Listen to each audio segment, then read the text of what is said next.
make a loom knit shawl just like the needle knit version. The Step It Up loom knit shawl is a beautiful crescent shape that easily drapes around the neck. The long sawtooth edge is an eye-catching design feature that you're going to love. And the striping, well, you don't have to change your yarn because we're going to be using a long color changing yarn just like the Karen Cakes or Bernat Pop. So thank you so much to Yarnspirations. And we're going to be going over all of the things you need to know for this today. Once you get the beginning started, you only need to know this section to continue going on and make a beautiful shawl. I have lots of ways to help your memory so you don't even have to look at the pattern later on. So join me today and work on the Step It Up loom knit shawl. Welcome to GoodKnit Kisses. We're all about helping you stitch your love and love your stitches. All right, in order to begin, we're going to need our loom and a tool and our stitch markers. You want 2 stitch markers you can easily move around. I would suggest getting 2 different colors. Don't use rubber bands because these are going to move around the loom on you. You'll see why later. You're going to want your knitting loom. I'm using the all-in-one loom, and I've ordered the 20 peg extenders that match this size. So this is a 3/8 or small gauge loom, and I have at least 114 pegs. Now this one actually has more, so I can make it larger if I want to. We're also going to need a ball of yarn. Now I'm using Karen Cakes. This is blueberry shortcake, and that's what the pattern is written for. You might want a second one, so make sure you've got the same die lot in a second one just in case you want it larger.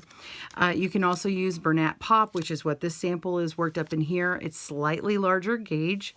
And I do want to caution you a bit about this loom though. It doesn't come with these 20 peg extenders, and if you have a knitting board 28-inch loom with 20 peg extenders, don't switch out the pegs for that because they're slightly larger gauge than this one. You can alternately use that loom instead of this one. It's just that your stitches will be a little bit bigger, and that's fine. All right, grab your supplies and let's begin. Be sure and click down on the link below to get your pattern off of our blog. See you soon. All right, we're going to long tail cast on or double E-wrap cast on the first 3 stitches. I'm going to start all the way on one side. This pattern is going to kind of walk down in this direction. So I'm going to put a slip knot on, however you like to do it. Place it on that first peg. And I'm going to work this stitch over one more time for double E-wrap. Lift up and over. And then work the next one, double E-wrap,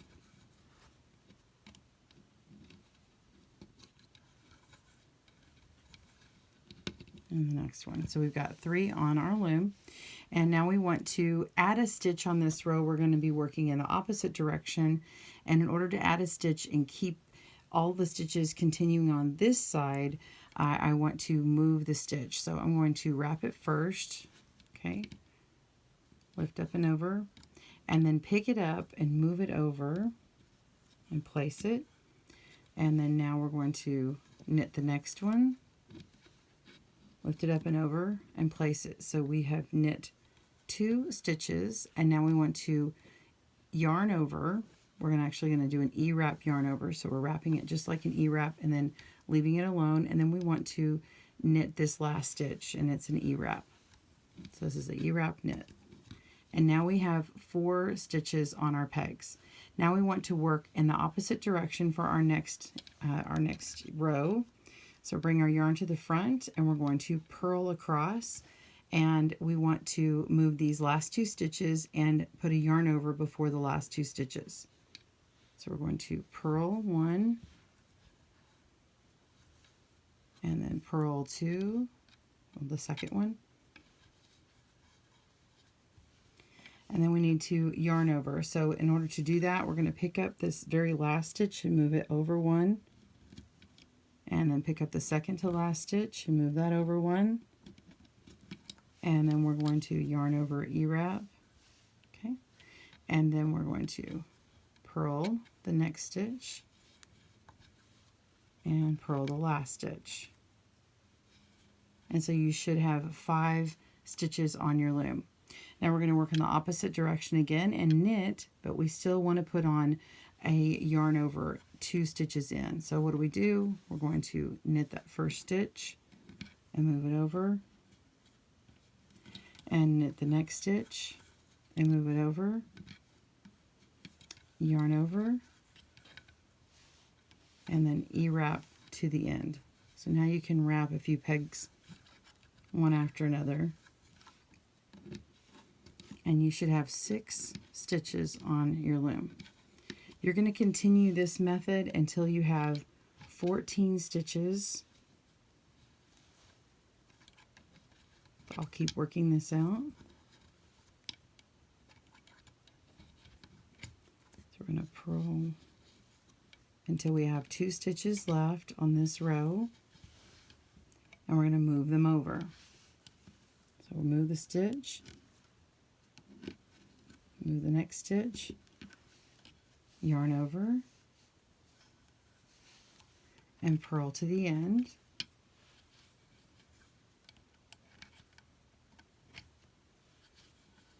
Okay, and now we're on an E-wrap row. So we're going to work that stitch and move it, and work the second stitch and move it, and then yarn over, continuing to increase 1 each row, and then E-wrap the rest of the row. So when you fully wrap a whole row in E-wrap, you're going to notice that these first 3 stitches don't have 2 loops on the peg.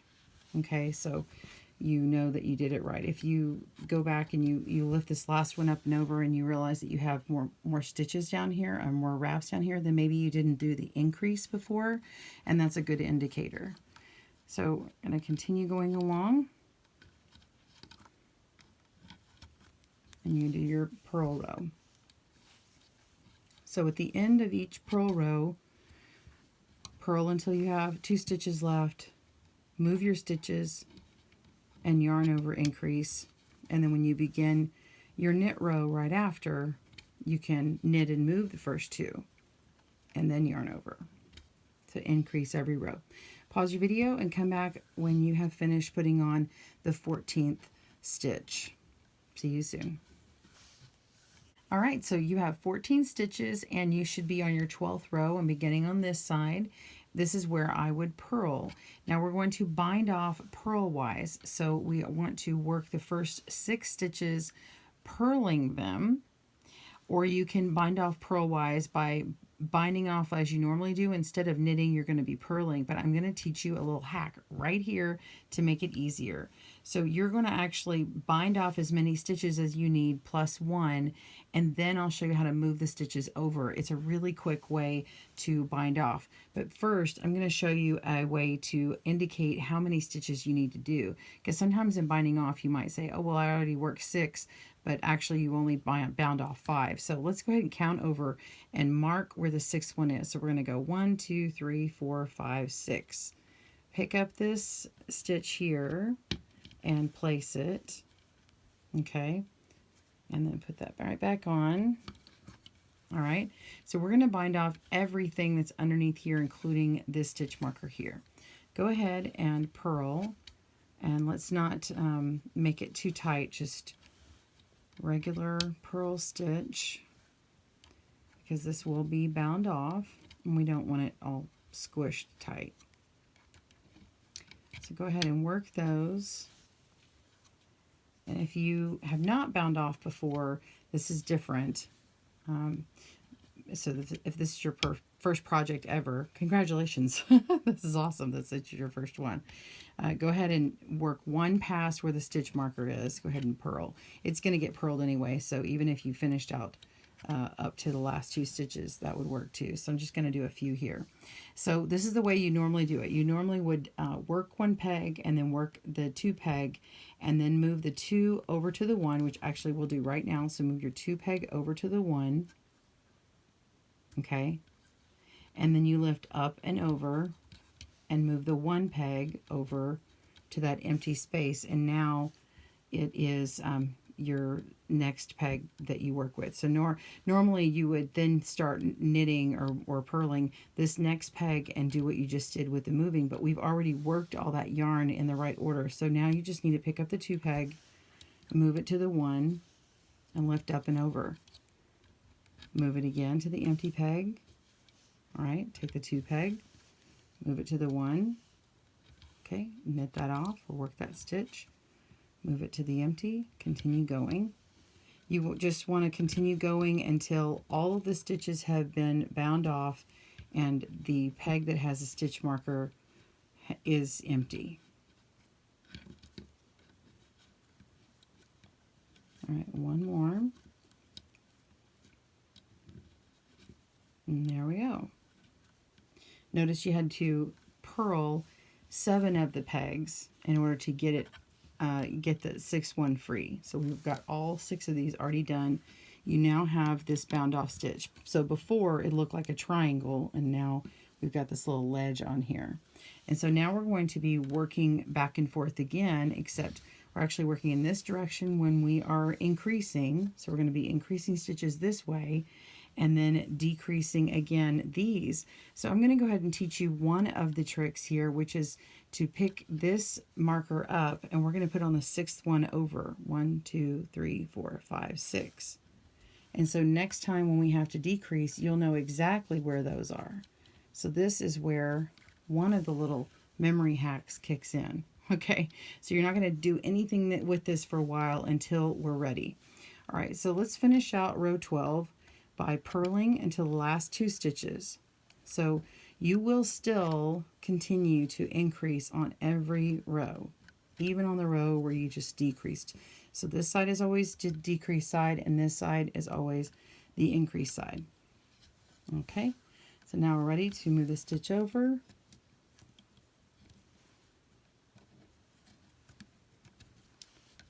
Okay, and now we've got our yarn over and purl. Okay. All right, let's do our next memory hack. I'm going to take up my stitch marker for the increase side and I'm going to put it underneath this peg here.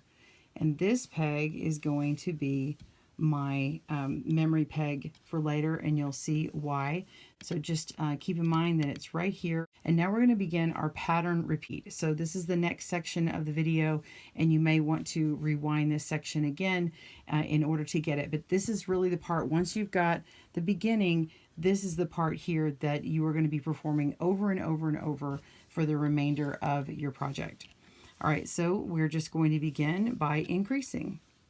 So we're going to increase by knitting and moving over 1, and knitting and moving over 2, and yarn over, and then E-wrap to the end.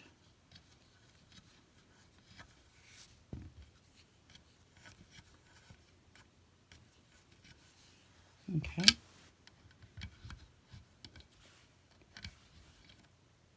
And then work those stitches.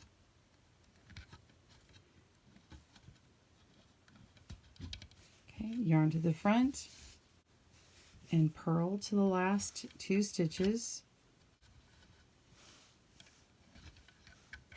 Pause your video as needed.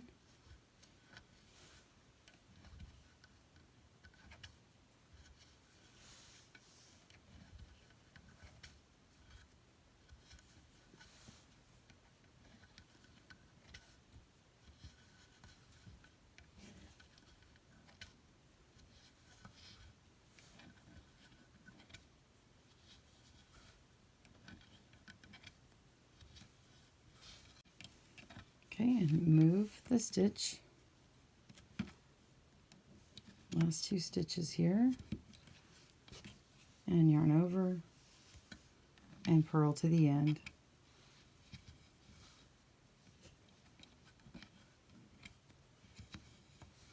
Okay, so now that we've done those 2 rows, you can see that we have 2 more to the side or the outside of where this increased stitch marker is. Okay, so this is a cool indicator here of counting how many pegs are to the outside of this. We're going to count until we have gotten 9 outside of here, not counting what's on top of the peg. So we're going to continue working and doing the increase 2 and yarn over, moving our stitches as we go and knitting to the end. And then we do our purl row and increase at the end. So you're going to work on these, pause your video, and meet me back up when you have 9 stitches to the outside of this increased stitch marker. All right, pause your video and I will see you soon.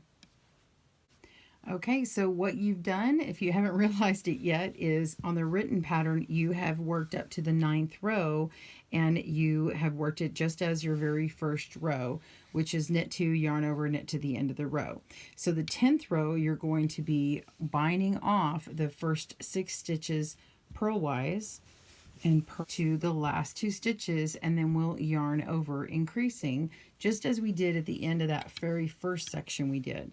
So the way we do our bind off purlwise, we're going to bind off the first 6 stitches. So we're going to, we're going to purl the first 6 stitches. So purl all the way and to this stitch marker, and then add 1 more. So technically do 7. Okay.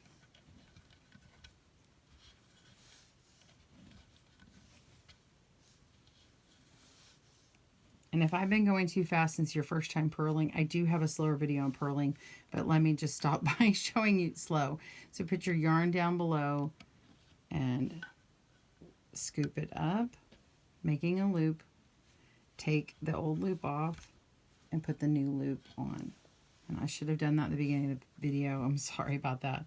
So now we've got those first 7 stitches done. We're going to bind off the first 6. So we're just going to take peg 2, and move it to peg 1, lift up and over, working the stitch, and move it over. Take peg 2, move it over to peg 1, work the stitch, move it to the empty peg, and continue working along.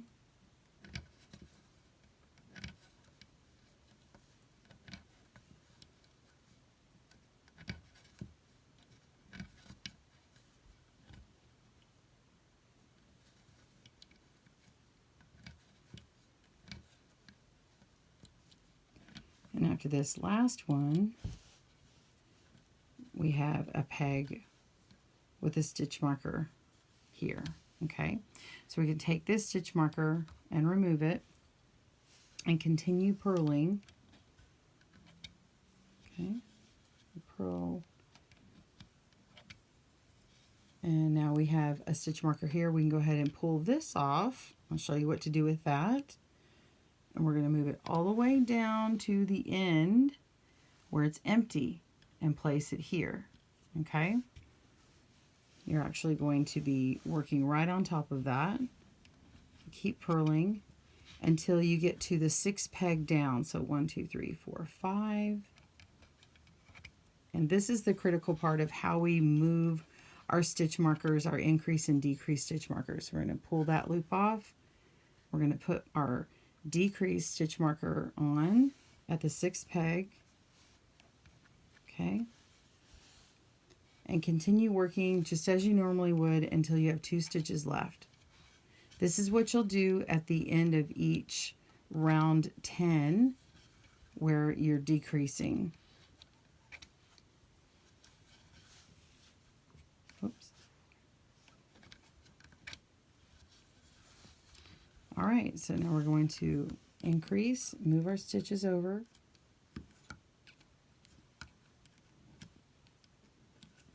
And this gets it to where we are on top of that stitch marker, that increased stitch marker, and we have our 10th stitch.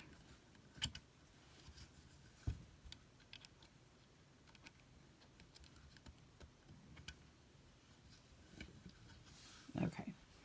All right, so now you can start repeating this section and you get one of these. So we've got our first stair step that was from that first beginning section.